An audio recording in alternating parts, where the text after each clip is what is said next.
Hello friends, welcome to our YouTube channel. In this video I'm going to talk about how you can set your alarm in your Realme device.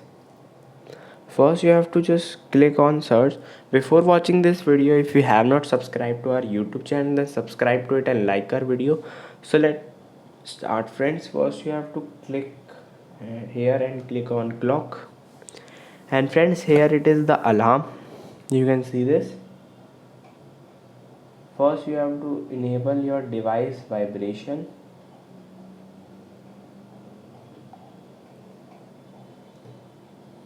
Press back, and friends, here it is the clock. You can see this.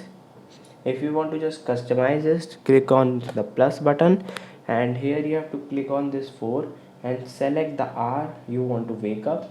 Then you have to choose the minute like this. You can see this, and then you have to choose AM and PM.